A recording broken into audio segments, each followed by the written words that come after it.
Hi everyone, this is Kathy and Denise again with the Real Life Photographers. We're back for episode 2. We're going to try and be a little bit more structured this time. So once again, this is Kathy Campbell with A Life Condensed Photography and the Photog's Helper. And with me is Denise. Hello, thank you for joining us. I'm Denise, and I'm a photographer based out of Las Vegas. All right, and so today we are going to talk about the introduction and the first section of Mastery by Robert Greene. I hope you were able to join us the last couple weeks reading it, but if not, we're going to give you a little insight into why you should read it. So we're going to bounce back and forth a little bit between Denise and I. I'm going to start off with the introduction, and the introduction was really important to me, not only just because it gives me a good mindset on what's coming in the rest of the book, but also because it helped prepare my mind to be ready to understand what was going to happen. And there's a couple lines that really just hit me pretty hard. The first one that I read, and as you can see, I have lots of lovely little tabs here. So the first line is, as children, we had some of this intuitive power and spontaneity, but it is generally drummed out of us by all the information that overloads our minds over time. Masters return to this childlike state, their works displaying degrees of spontaneity and access to the unconscious, but at a much higher level than the child. As you can see, we're real. That's a dog barking. But this really hit me because a lot of times you see these child prodigies that come out and have this amazing, mindset, and they're able to just accept and understand things in ways that adults can't. And being able to recognize that we can capture this and make it the way that we want it to is kind of cool. And then the other line that really hit me is kind of, so there's lots of get rich quick, and hey, if you read this book, you can have the technology and mindset to fix things. And Mastery isn't that book. It you still have to work for it, and nothing is a quick and easy fix. And this line is, it is the height of stupidity to believe that in the course of your short life, your few decades of consciousness, you can somehow rewire the configurations of your brain through technology and wishful thinking, overcoming the effect of 6 million years of development. So, yeah, you have to work at it, and it's nice to have it written down that it does need to be worked at. And I am ready to start working. How about you, Denise? Oh yeah, definitely. So you want to go into the first chapter? Yes. Discover your calling. I felt that on page 19, Mr. Greene writes, you possess a kind of inner voice that seeks to guide you towards your life task. Then it goes on to say, knowing it with clarity, you will find your way to the proper career path. Everything else will fall into place. It's never too late to start this. For me, I think that was very important because I am a 40-year-old who is redoing her career. I originally was a police officer, and then when we moved over to Okinawa, I decided to find my inner voice. So for me, I've been on this part of this road for a little bit, finding my inner voice and connecting with it. And to do that, one of the 3 stages to realizing your life's task is first connecting or reconnecting to that voice.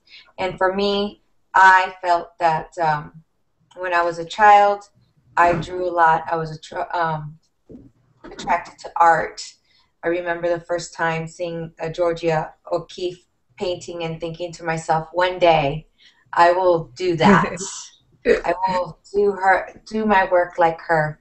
And then, life happens. And then I was 27, I had the privilege of meeting Mr. Holmes, who's a master photographer with the PPA in Macon. And I went to his studio, and again, it was that awe of, wow. It's just beautiful 30 by 40-inch pieces of artwork on the wall of people and wonderful heirlooms, and it just drew something out of the inside of you. It's almost spiritual, in a sense. And then so for me, I think that's very important, is finding. No, it's not there. Go. Finding that part of you, connecting to that child again. Another point that he brought was, once you've made that connection, is to look at where you are in your career, or where you want to begin. Like I said before, I was a police officer, kind of two extremes. Just a little bit. But I did have that love for photography, and I just ate it up. It was, I was like a sponge. And I was at a stage in my life that I could veer off into something new. And then the third thing he's talked about for mastering is you must see your career or vocation as a journey. And I kind of thought about it like a cruise boat, When the boat is at harbor, it's not going anywhere. It can, yay, we're going to, Cabo. Caribbean. We're going to the Caribbean. Woo! But the boat sits. It's not going anywhere. It says going to the Caribbean, but as long as it's sitting in that harbor, then nothing's happening. But the captain knows where the boat's going. So once the captain says, okay, we're all aboard, we're going, he's going to obviously plot a path to the Caribbean, but at the same time, it's not a straight path. It's not a straight line, where he draws a straight line from Miami straight to the Caribbean. It's, he'll go off course a little, and then he'll recorrect, and then he'll go this way a little bit because of the current, and he'll recorrect, but he's still always going towards that goal, which is the Caribbean. And that's how we have to look at it, as that we're on this journey that, yes, we know what our final goal is, but little by little we need to make corrections. Okay, this isn't working. Okay, so let me correct this and maybe go this way. And then with a little bit more correction, let me go this way. And, having people come into your life will help you too. And I think that's very important, is always remembering that it's not a straight shot. Yeah. And there's always going to be things that you're going to have to fix along the way. So absolutely, that's my take on the strategies for finding your life's task. Love it. So are we ready to go to the next step? Yep, that's you. No, did you returning to your origin? We're doing the steps, the 5 choices. Yeah, which I just went over. Okay. Because number 1 is your inclination often presents itself with remarkable clarity in your childhood. So for me, that was, I love drawing, and I would sit for hours drawing. For me, the biggest thing is, if you told me you were giving me a box of crayons and some paper, I was like, woo! That was like the best thing. I was very happy with that. And that saying that, photography is a form of art. And because of the fact that I don't have that ability to stay, because I get hyper focused when I draw. So I tend to want to finish what I'm doing, so I can actually like do a project and like work straight through. I don't have that luxury with kids. So, and one of the things that he talked about was figuring out where you are and on your career path. Well, I like art, but that doesn't mesh well with where I am. So where I can begin to implement the two is by taking the love of art that I have and transferring it into photography. Right. Wonderful. So the part that hit home for me was number 4, let go of the past and the adaptation strategy.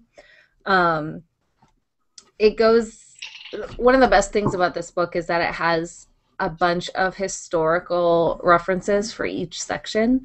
So it talks about real people and how they, even though the book wasn't out yet, so they couldn't actually utilize these strategies, it's still examples of how the strategy was used in the past. And that was something that I really loved reading. And so, like, letting go of the past, I've had a lot of stuff happen to me in my short 30 years of life.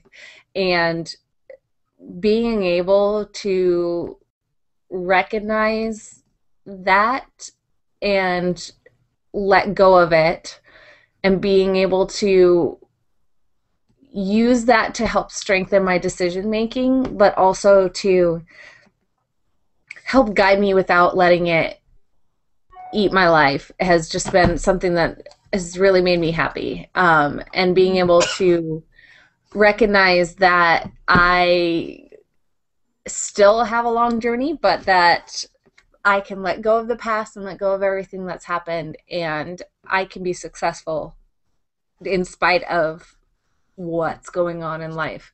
And that was really awesome to be able to actually put words to the thought. Yeah. And being able to say, okay, all right, I'm accepting this, and now let's go on. Let's go to the next step. And that's something that's really, yeah, it's really nice. So I'm really excited to delve into the rest of these chapters. I've been good and I haven't read the rest of it. I'm going chapter, section by section, so I can still be excited about it. But yeah, I'm really glad that I bought the actual physical copy, because I have a feeling that I'm going to be reading this a lot and passing it on to other friends and family that need to be inspired to master their life. So next week, we are going to take a break from the book, and we're going to talk a little bit about goals, business and personal, for 2013, because we are almost at the end of the year. Can you believe it? Oh, no, I can't. Christmas is next week. And then it's New Year's and 2013. So, well, that is, if the Mayan calendar end of days doesn't come on Friday. But, I have a feeling we'll be here next week. Yeah. Well, too, we don't know at what time zone it's supposed to be on. Yes, exactly. Well, and the whole fact that the Mayan calendar didn't take into account leap year, Yeah. and that means that really the Mayan calendar ended like last year, but Yeah. we're not going to tell the we're not going to tell everyone. So we'll just have a good, maybe there'll be some good sales on Friday for the end of the year. Exactly. Perfect.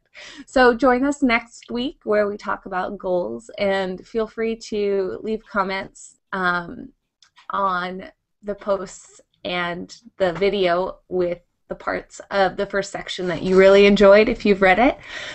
We want to have this conversation with you, as well as between the two lovely real life photographers. So join us as always, on our Facebook page as well. And we will talk to you soon. Bye. Bye.